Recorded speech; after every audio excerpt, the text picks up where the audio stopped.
Hello, YouTube. It's me, John Avenger, once again, and welcome back to Movies with Vowels month.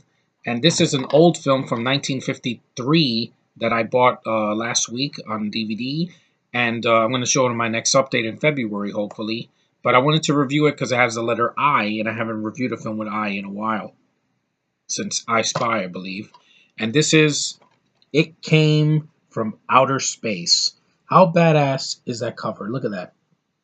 That creature looks freaking fantastic. And I must say, this movie still holds up. This film is over 60 years old, and it still holds up. Now, I know you guys are going to say, oh, I've never heard of that movie. Well, there's a first time for everything. I saw this movie a long time ago, back in like the 2000s, like the mid 2000s, and I've heard about it. It's a film, it's in black and white, so don't be fooled. It says right here B and W, meaning it's black and white. And this is a really good film. I like this film. I think it's underrated. There's some, some people that said the critics, these assholes that want everything deep, said that the movie is slow. It's not that slow. The film opens. It starts with Richard Carlson, who's the lead guy in this movie. I like him as an actor. You got Barbara Rush, who plays his fiance, who's very, very beautiful. A woman that has a purpose. And this whole movie is a sci-fi film with a purpose to entertain. That's why the movie was made. Let's read the synopsis quick. You got amateur astronomer John Putnam, that's Richard Carlson, and his fiancee Ellen Fields, Barbara Rush, are stargazing in the desert when a spaceship bursts from the sky and crashes to the ground. And by the way, the effects look great for the time. Just before a landslide buries the ship, a mysterious creature emerges and disappears into the darkness. Of course, when he tells the story to the sheriff, John is branded as a crackpot. Of course, they never believe the people that are telling the truth. The sheriff is played by Charles Drake. John is branded a crackpot, but before long, strange things begin to happen, and the tide of disbelief turns. Ooh. Based on a story by acclaimed writer Bradbury, It Came from Outer Space is a science fiction classic. I agree with that. That is as thought provoking and tantalizing today as it was when it first landed on silver screens. Yeah, I agree with that. While this is not Interstellar or 2001: A Space Odyssey or Star Trek: The Motion Picture or even Star Wars, it has a purpose. An 80-something% on Rotten Tomatoes. Fantastic. It deserves that. There are movies that came out last year that don't deserve it. Wink. Barbara Rush got a Golden Globe win. She won a Golden Globe for this movie, for a science fiction movie, for best newcomer in the film. I agree, because she can act and she's beautiful. The film, like I said, it looks great. It's a 50s movie with a lot of, like energy. I mean, look at that artwork. I miss discs that had artwork.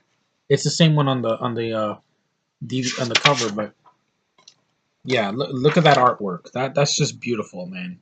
And the aliens look pretty good in too. It's low budget. This movie cost $800,000. You hear that, Disney? 800,000, not 300 million. And these effects still look better. This is better. This movie has better effects than any of the effects in Disney Wars. I will say that without freaking question. I prefer this over Avatar because it's not freaking 3 hours. I prefer this over a movie like Valerian, which is just eye candy and the characters are weak. The characters are human in this movie. They act like people. Yeah, it's 50s, nostalgia, but guess what? Back then, they had real performances. There was no bad CGI or jump cuts or shaking the camera so you can't see what the creature looks like. No, they shoved the effects right in your face. And that's what I love about films back in the day. They have effects that still hold up. I don't care if it's miniatures and stop motion or whatchamacallit, claymation or hand drawn things or matte paintings. If it's done with real hands and not with computers and not with bad, freaking, uh hard drives or whatever, I'm all for it. I'm not saying nowadays we have to have like low budget films that are really cheap. No, I want good looking movies like this. Good looking and at a modest budget. You don't have to throw hundreds of millions of dollars. It doesn't impress me. Just give me a good story. This has a good story. Give me some decent characters. This has it. Give me effects that don't look laughable that I'm like, oh my god, this looks horrible even now. And I'm like, why does this movie look better than a film from today? Why does the practical effects in this movie, the spaceships and the aliens and the freaking creatures, why does it look better than the movie like Valerian that came out last year that bombed? I don't know. I'm stumped. I can't freaking baffle why movies that have hundreds of millions of dollars look terrible, and movies like this from over 60 years ago. I think it's like 65 years ago because it was 1953. See, 63, 73, 83, 93, 2003, 2013. Yeah, 65 years is going to be this year. And it looks amazing. And I'm going to tell you this right now. The Nerd Pack, watch movies like this. I know they're not your style. I get it. But I'm a sci-fi nut, and these are the kind of films I used to watch when I was a kid. I saw Earth versus the Spider. I saw Earth versus the Flying Saucers. I saw Forbidden Planet. I saw the Lost in Space TV show. I saw the original Star Wars. The ones that matter. I saw a bunch of these movies, and they enticed me to see them as an adult. And I'm glad I got this movie on DVD. It's a fun movie. It's short. It's only 80 minutes long. It's not going to cost you much time, and for the budget that they had and Jack Arnold's direction, it works. And I will say this, I don't care if I get 5 views on this video. If you have never seen a black and white movie from the 50s, give it a shot. There are tons of them on YouTube. They are low budget, they're ambitious, they don't have to beat you over the head with agendas. They said this is one of the best like pro-war propaganda films ever made, but I agree with that because it has a lot of like war elements in it. It's not a war film, but it has some elements, but it's not an agenda. It has a purpose to entertain. And at 81 minutes, it entertains me all the way through. There are problems. There's some things that are not explained, but it's a science fiction movie. This is not a documentary. And I got blessed with this DVD because it has two major features on it, which is great. Thank you, Universal, for releasing this. It's full screen, but it's an old movie from the 50s, so I can excuse that.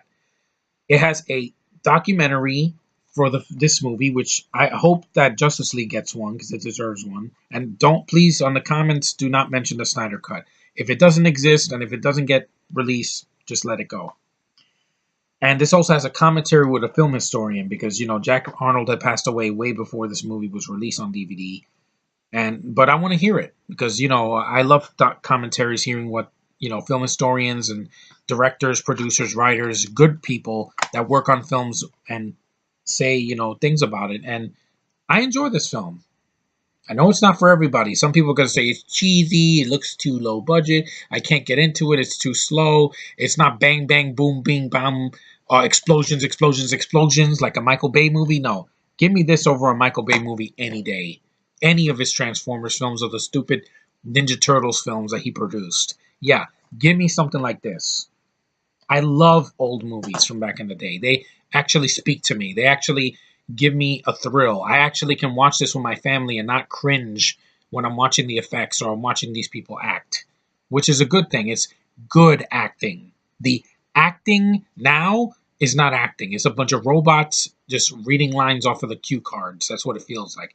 People were more natural back in the 50s. Even in bad movies, I can at least laugh at the things they say. They don't sound like robots. But it came from outer space is fun, and I would recommend it to those who have never seen a black and white movie, like all of you guys on YouTube that are subscribed to me, all you guys on Facebook, Twitter, anywhere on Google Hangouts, Google Plus.